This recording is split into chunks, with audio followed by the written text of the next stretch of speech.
Hey everyone, how's it going? Forrest here, again with another installment of my complete analysis of all of J.S. Bach's chorale harmonizations. Today we're looking at Komm Heiliger Geist, Heilige Gott, which translates to Come Holy Spirit, Lord God. This is a very long chorale, as you can see. I did manage to fit it pretty much all onto one page, at the cost of the font getting smaller, but this should be a somewhat regular occurrence if you're a frequenter of the channel. Other than that though, the chorale for the most part is straightforward proportionately to its length, but all in all, there are a handful of interesting points we're going to talk about as we go through it, but considering how long the chorale is, we should just hop into the analysis with not too much of a preamble. So, 2 flats in the key signature. I also saw this chorale in the key of G major, so if your version's in G major and mine is in B flat, the analysis should still be the same.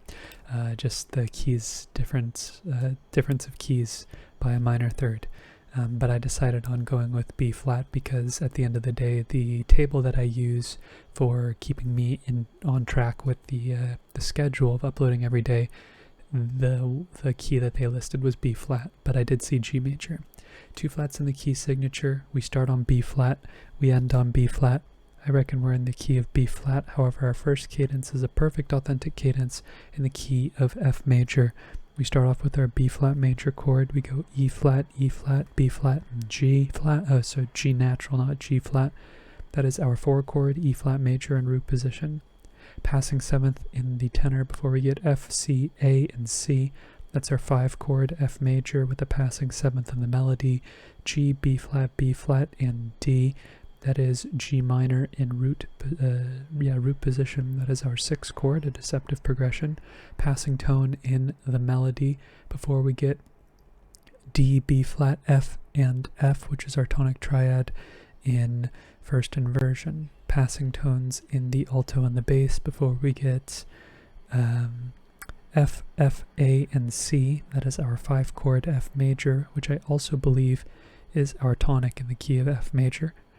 We then have B flat, F, B flat, and D, which is our 4 chord now because we're in the key of F.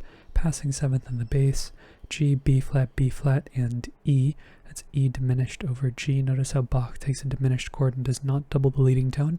And then we have F major, F, C, A, and F, our tonic triad in the key of F. However, we are going right back to the key of B flat for the next phrase. Ends in a perfect authentic cadence, and this F chord is now our 5 chord again. We go to D, B flat, and F, which is our tonic triad in first inversion. E flat, B flat, and G, which is our 4 chord, E flat major, passing 7th in the tenor, seeing a similar progression that we started with. F, C, A, and F, which is our 5 chord, F major, passing tones in the inner voices before we get E flat, A, F, and C. That's F7 over E flat, which is just taking our figured bass and adding a 7th, and putting it in third inversion, so 7, 4, 2. And then we have some non-chord tones going on, an escape tone and 2 passing tones. We're left with D, B flat, F, and D, which is our tonic triad in first inversion. That's where 7, 4, 2 wants to go, or sorry, 5, 4, 2 wants to go, because the 7th is resolving down by step, so typically it's most logical, or most common. I need to be careful using words like logical, but it may be logical for Bach, but it's most common for the 7th to resolve down by step in music like this. We then have C, E flat, G, and E flat. You could call this a 2 chord. I'm going to call it A diminished over C, A, C, E flat, and E flat. Notice how Bach doesn't double the leading tone again. This is 7, 6, A diminished over C. And then we have D, F, B flat, and D, which is our tonic triad in first inversion. Seeing a tonic separated by a diminished chord, or like 1, 7, 1 is a very common progression. 1, 6, 7, 6, 1, 6 is not a very common pattern where we see those particular spellings or those particular structures. It's typically a root position and a first inversion triad on either end of the progression, but still, it's still a tonic going to a 7 chord, going back to a tonic chord. Passing tone in the bass, F, F, A, and C. That's F major in root position with the passing 7th in the tenor. That's our 5 chord. And then we cadence on B flat major, B flat, D, F, and B flat, which is our tonic triad. Okay, looking ahead, we have another perfect authentic cadence in the key of F major, so we're looking for a point on which we modulate, but I don't think it's until closer to the cadence. We have B flat, D, F, and B flat. No need to reanalyze. That's B flat major. A, C, F, and C. That's F major over A, 5, 6. Passing tone in the melody, G, B flat, G, and E. That's E flat major over G, which is 4, 6. Passing tones in the lower voices, that leaves us with A, C, G, and E flat. That's A minor 7 flat 5, which is a 7-7 chord in the key of B flat major, 4 going to 7 is a normative progression, and then we have B flat major, B flat, D, F, and D, which is our tonic triad. Sorry, I was trying to, the font's small for me. I'm actually looking over my microphone and my camera right now, so sometimes it's hard to see the text, but we do have a tonic triad here, passing tones in the upper voices before we get A, C, A, and F, with some non-chord tones, more specifically neighbor tones in the lower voices here. This is F major over A, which is 5, 6, and then we have A, C, A, and F. Again, no need to reanalyze. We have some passing tones.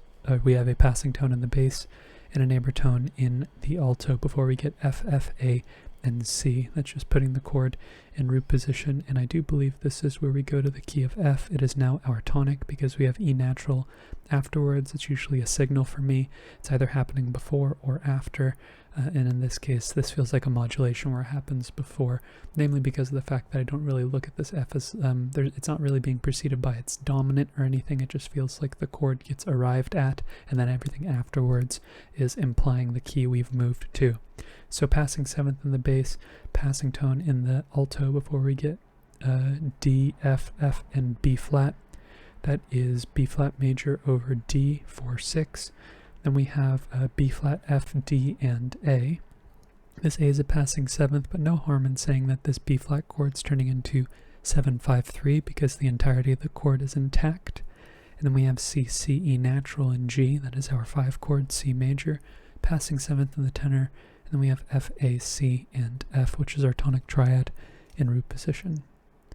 Looking ahead, we have probably the most interesting phrase in the entirety of the chorale.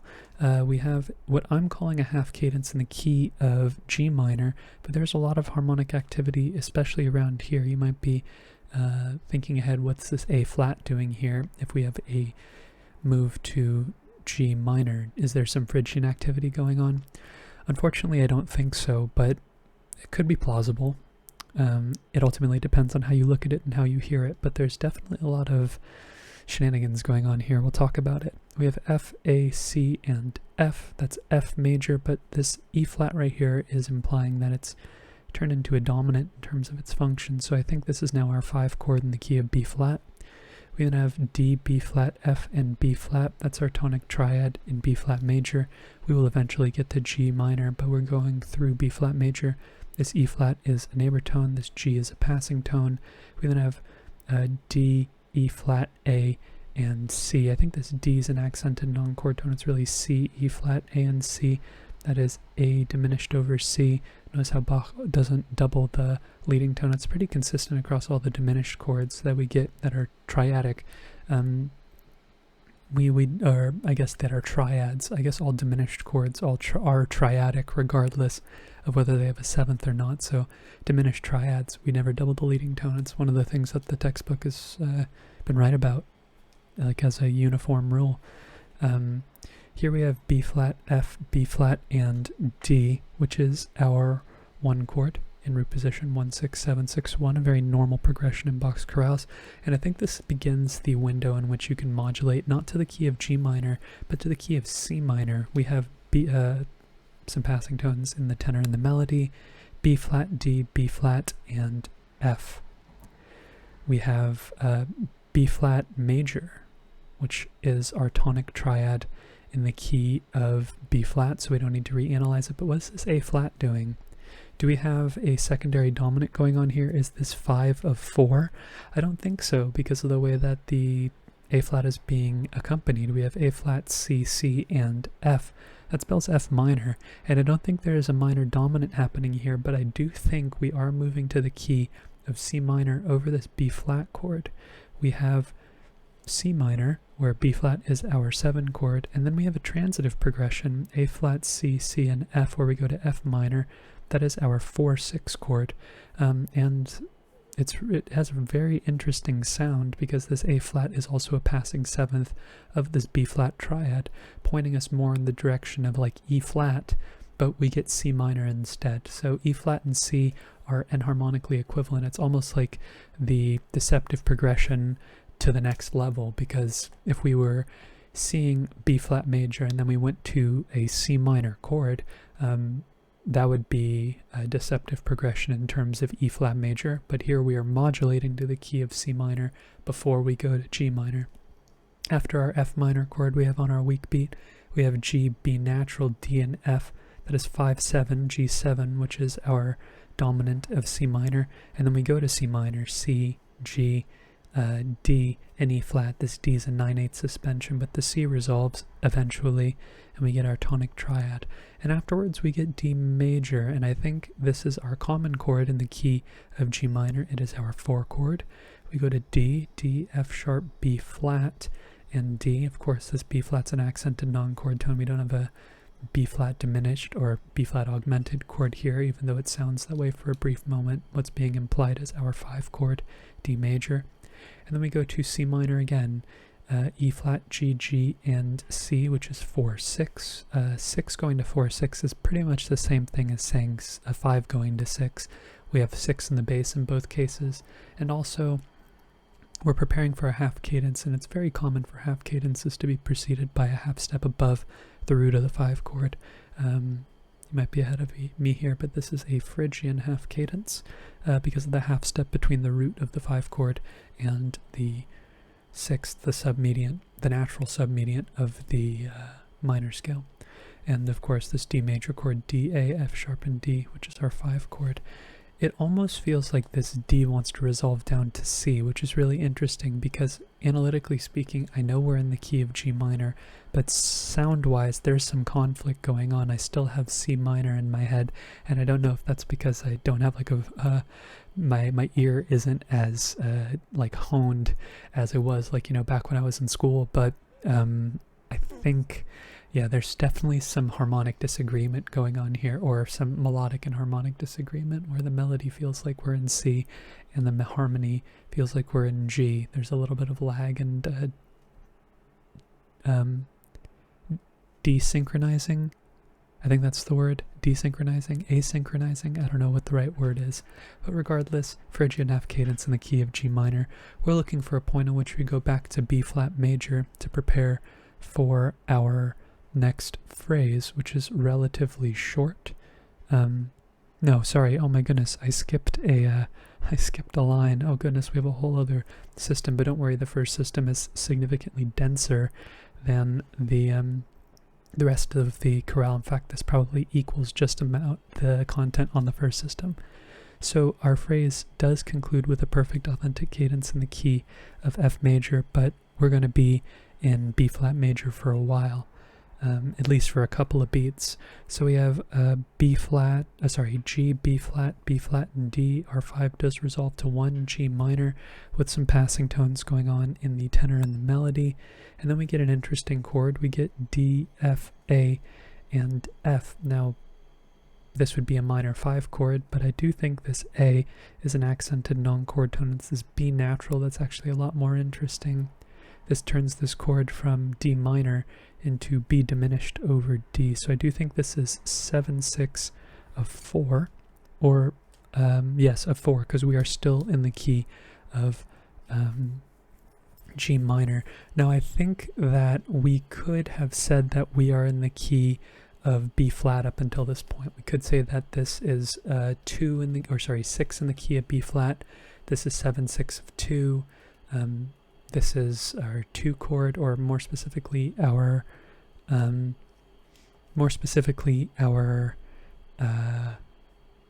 I thinking? our 2 chord in the key of B flat, but actually, I think I misspoke earlier. We never see the key of B flat the way that I'm analyzing, because we actually go to C major, not C minor, our 4 chord that I think is being used as our pivot chord in our gateway to the key of F major. It is now our 5 chord. In many cases, we see the other way around. We see 5 turn into major 4, but here we're seeing 4 turn into major 5, so that's pretty cool.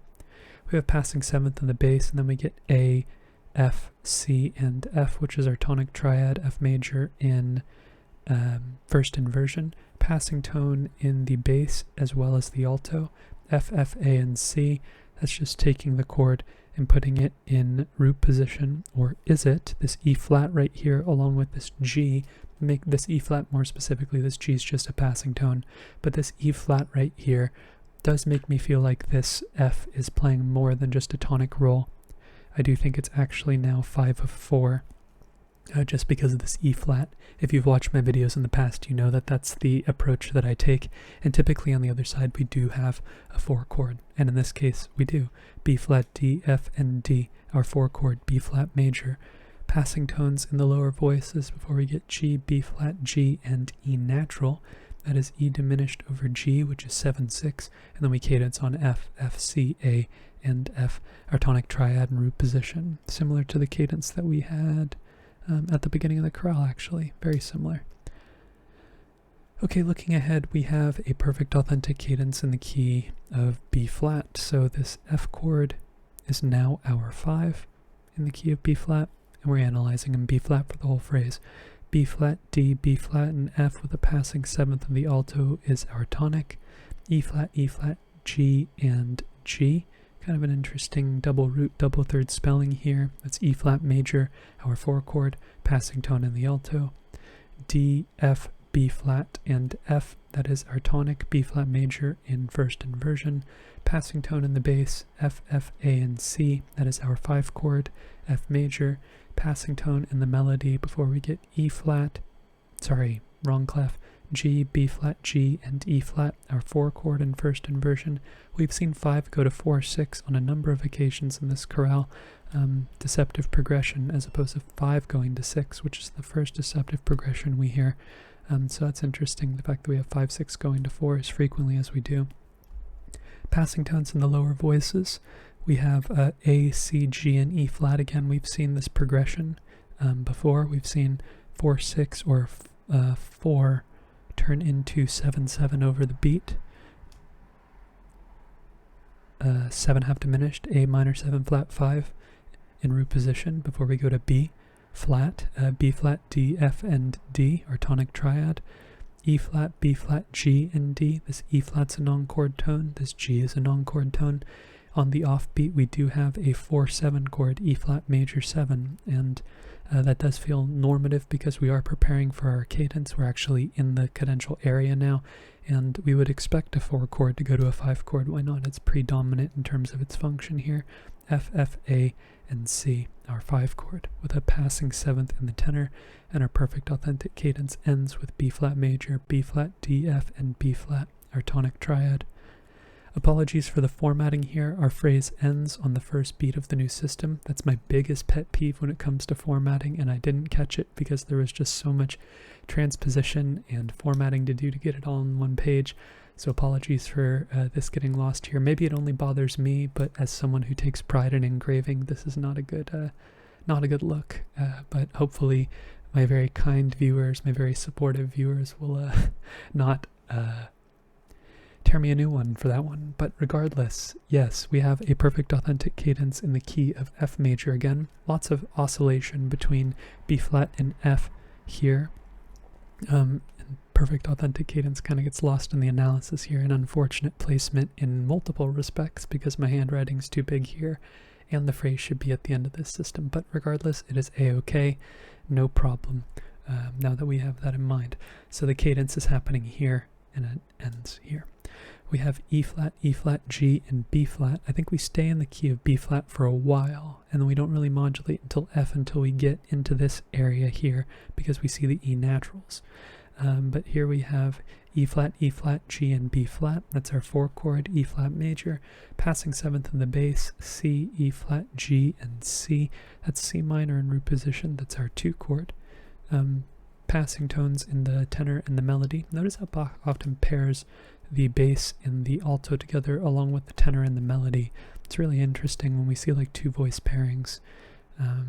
Yeah, maybe something worth looking at. Like here we see tenor, melody, alto, bass. Maybe I'm reading into it too much, but it feels like that's a common division that Bach does. But I mean, there are only 4 voices, so there are only a certain amount of permutations. Here we have C, C, G, and E flat here. Now, this is an interesting progression because I'm going to say in parentheses that maybe this is an example of a 2 going to a 7/6 chord, but again, we're not seeing it happen on consecutive beats where there isn't something that's further confusing the analysis.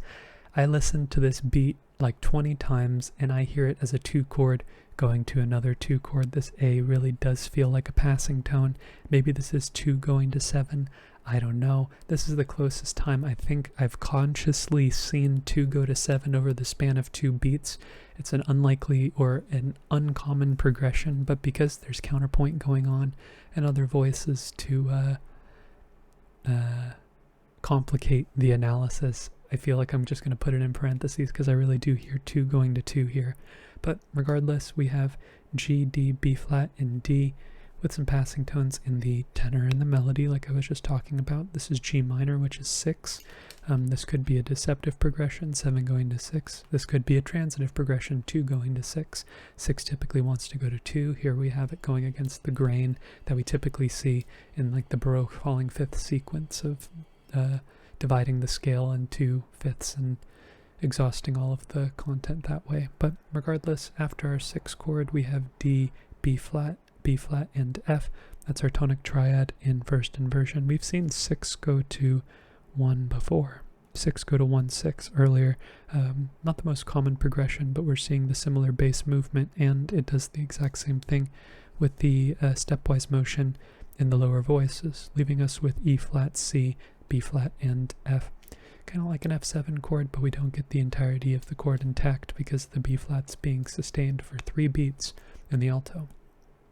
We then have F, D, B flat, and F. Very interesting. This is like a 1/6/4 chord. It's part of a passing figure, so that's totally okay.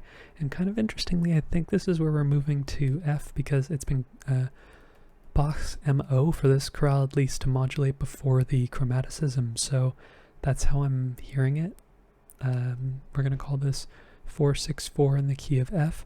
And then we have G, E natural, B, and F. So we have this idea of an inverted 4 chord going to a tonic. And there's this making of a 7 chord here, E natural, G, and B flat. But this F leaves us with this sus, diminished sus chord that we can't fully analyze. But we can talk about it. So here we have A, F, A, and C, which is our tonic triad in first inversion. Typically we see 4/6 go to 1, but here we have 4/6/4 go to 1/6. It makes sense. It's the same thing except for each chord has been rotated an additional time. And the chord gets turned into root position afterwards, F, F, A, and C. It's interesting he doubled the second, or the third of the chord here, so adding an F just leaves the chord intact even if one of the A's gets replaced. Okay, we're getting into our cadence here. We have D, F, B flat, and G. That's D, F, B flat, and G. That is some type of 2/4/3 or 4/6 chord. I think I'm going to err more so on the side of this being a 4/6 chord, and this G is an accented non-chord tone, but 2/4/3 versus 4/6. That would be G minor 7 over D versus B flat major 7. I think all in all, we just have this idea of predominance happening over the span of one beat. I'm going to analyze this as a 4/6, or I guess it's technically a 4/7 because the A gets introduced at the same time. They're virtually the same chord.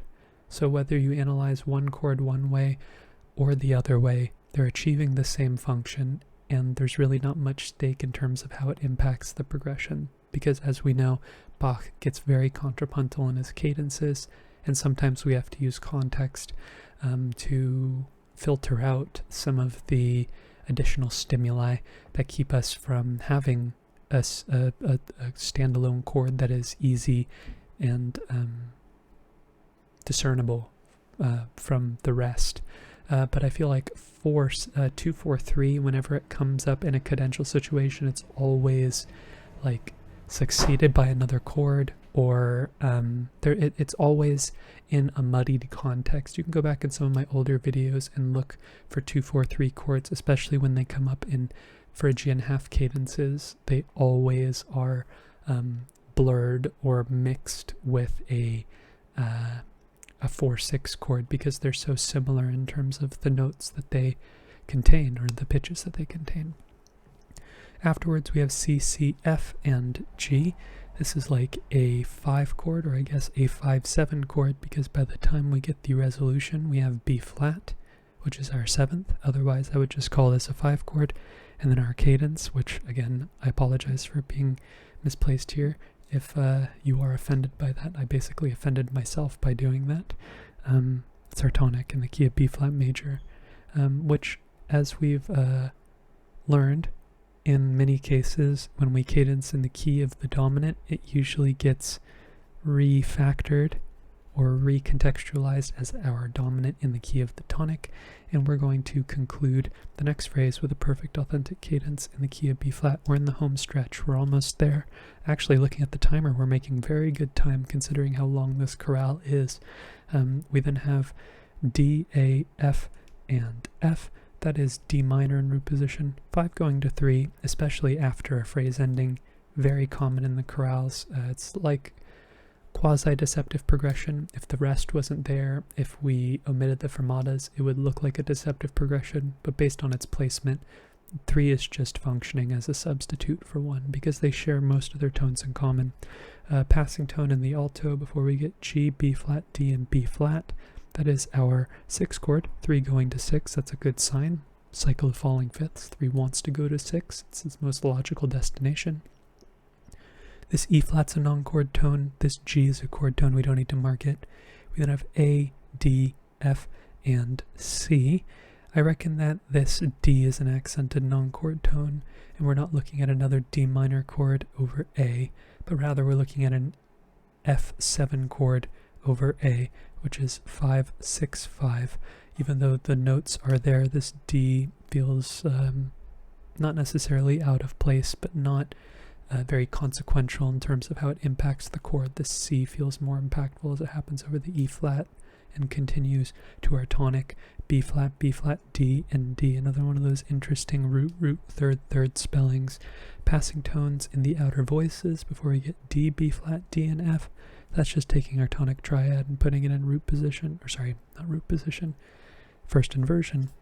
And then we have a C here with another C, another, and we have E flat. These are all non-chord tones. It's almost like we have the makings of an F7 chord. This isn't the first time we've seen something like this, where we have the makings of an F7 chord, or am I crazy? There's so much content on the page right now, I'm having a hard time filtering it out. But we almost have the makings of an F7 chord, but we don't have the entirety because we don't have an A in here. If we had an A in here, and even if we didn't have any C's in here, if we omitted one of the C's or converted one of the C's into an A, we definitely have a 5-7 chord going on here, or 5, whatever the inversion would be depending on which C got converted. But like I said, we can talk about it. It's not going to make it onto the page. We then have B natural, D, G, and F. That's G7 over B, another secondary dominant. Here, the 7 chord is in first inversion, and G is the dominant of C, which is our 2 chords, so 5-6-5 of 2, G, D, G, and F. This G is a chord tone, but I'm not going to analyze it as root position. Same thing going on. We have another 7 chord here without the 3rd, if we called this G, turning it into root position. A point to talk about, not a point to mark on the page. We then have C, D, G, and E flat. We've actually seen the same progression. This one I'm not crazy about. It's where we're tonicizing C. Where is it? right here where we go from 7/6/4 to 4 major. This time we're going to 4 minor because the E flat's in the melody, but here we have a, no, am I crazy? That is not where it's happening. Oh no, it's here where we have the, no, am I crazy? Oh goodness, maybe I am crazy. I need to look before I talk. I feel like I'm not crazy, but something like this I feel definitely happened where the resolution happens and we have another suspension happening before, or sorry, the secondary dominant gets introduced and this suspension interrupts the resolution. It does what it's supposed to do. This is a 2 chord regardless, C minor, and then we have G, B flat, G, and D. That's our 6 chord. Another transitive progression going on here. It's almost like we moved to G minor for a brief stint, a bunch of 1s and 4s in G minor terms, but I don't really see it that way. The melody still feels like it's working its way down and inevitably going to wind up at B flat. We do skip down to G here, and then we eventually work our way up to B flat, but just the melody really drives where my ear hears the tonal trajectory of the mapping of the keys. But after our 6 chord, we have some passing tones in the lower voices. We have C, G, G, and E flat, G, G, and C. It's like another C minor chord in first inversion, 2/6, with some passing tones going on in the bass and the alto, paired again. It feels like they're often paired together. And then we have E, C, E flat, C, E flat, and C. Another 2/6 chord that's uncommon, where we see 2/6 chords occurring over the span of 2 beats as we're getting close to the cadence. It's more common to see the dominant drawn out, not the predominant, so that's interesting. But regardless, C, C, E flat, and G. Again, we have another 2 chord that's getting turned into root position here. It's really interesting. It's not common for 2 chords especially to be turned into root position this way. Then we get F, C, E flat, and A. That's F7 in root position, which is 5/7, and then we cadence on B flat, B flat, B flat, D, and D. Another one of those, B flat, D, and B flat. I was going to call it a root, root, third, third, but no, this is treble clef. This is a triple root, 1/3 cadence. That's totally common. We see that all the time. All right, home stretch. We are in the last phrase of the chorale, ends in a perfect authentic cadence, and we don't modulate anymore. We're still in the key of B flat, so good news there. F, A, F, and C. It's not necessarily good news for the sake of the piece. I would analyze any modulations, even if modulated over every 2 beats, every beat. But for the sake of the longevity or the length of this chorale, the fact that it's just been a marathon going unrelenting, no stopping, every single step of the way, just trying to truck on through. It's nice to have a final phrase that doesn't really throw you for any loops. Even though this phrase is relatively contrapuntal and you do have to think a little bit outside of the box. So we have F, A, F, and C. That's our 5 chord, F major, B flat, F, and D, our tonic triad, B flat major, passing tone in the bass, D, B flat, F, and B flat, 1/6 chord, B flat major over D. We then get E flat, B flat, F, and G. I think a 4 chords being implied here, maybe even a 4/7 if you look at this D. However, I think this is just an ornament, and the E flat is the actual destination of the suspension. And then we get E flat, B flat, E flat, and G, which is our 4 chord that's actually occurring on beat 4 with a passing tone in the tenor. We then have B flat, D, and F, our tonic triad in root position, A, C, F, and C, our 5 chord, F major, first inversion. A little ornamental figure here with a 7th and a 6th. Those are both non-chord tones in this context, so we do not need to analyze them. We then have an interesting chord, B flat, C, F, and D. It's like a cluster or sus2 chord. Something's going on here that's interesting. I think this B flat's a non-chord tone. Or it's like a double suspension. One of them is resolving upwards, one of them is resolving downwards. Regardless, I think that this is actually just a deceptive progression. This A is our chord tone, A, C, F, and D. An interesting chord, but I think it's more so a byproduct of the fact that we have 3 voices that are long note values that are slowing the rhythm down in preparation for a cadence, and we get a turnaround in the like the aftermath. So we're left with a D minor 7 chord over A, that is 3 4 3, because it's over the 5th of the chord. But yeah, it really feels like this 5 going to 3, which will eventually spindle towards the cadence, which it does. G, B flat, G, and D. That is our 6th chord, G minor. So we already have 3 going to a place that we would expect, with also with the passing 7th in the bass. E flat, B flat, G, and C. 6 going to 2, 6, 5. Bach loves 2, 6, 5 chords. 6 going to 2. We really have a cycle of falling fifths progression. 3, 6, 2. And then we have C here. The chord is not being turned into root position because, in my eyes, the intactedness of the chord is compromised when we get rid of the 3rd in the bass. And then we go to F, A, F, and C, our 5 chord, 3, 6, 2, 5, and then 1. It really is truly a falling fifths progression, B flat, F, D, and B flat. Before we wrap up, this G is a very brief non-chord tone. This E flat is a passing 7th, and that is today's analysis. Honestly, for all the content on this page, we made excellent time, and I feel like I left most stones. I turned over most stones. I did not leave a stone unturned. That's what I was trying to say. But ultimately speaking, lots of oscillation between F and B flat.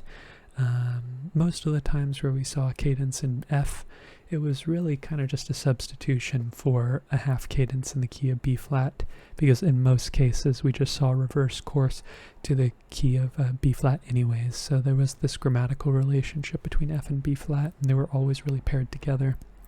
But I'd say really the hallmark, or maybe the the maker's mark of this chorale, is this phrase right here, where we go directly from G minor to the key of F. I feel like if there was room for criticism about my analysis, it's probably around here. Whether we go from G minor to B flat to the key of F, I think that's really just splitting hairs. To me, if I go from the key of G minor and a half cadence to a G minor chord, and then I only hear chords after the fact support the fact that we're still in the key of G minor, I don't see it necessary to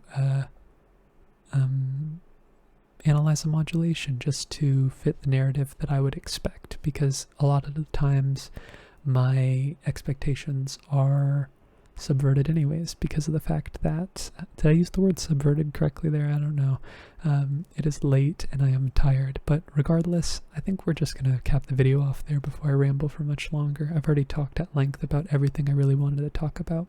Also, this 2 going to 7 is up in the air, whether or not that's actually what's happening. If not, this is the strongest argument for a 2 going to 7 progression over 2 beats that I've seen, so long as I've been conscious about it. So I'd have to go back at my older and look at my older analyses to see whether or not that's actually the case going on, or if this is the only instance that we've encountered thus far. But regardless, if you're interested in following me along on this journey to analyze all of Bach's chorale harmonizations, feel free to subscribe to the channel, and also feel free to hit the notification icon as well. You'll be notified of when my daily upload goes live, so you can get your daily fix of Bach, your daily fix of analysis, all in the same place.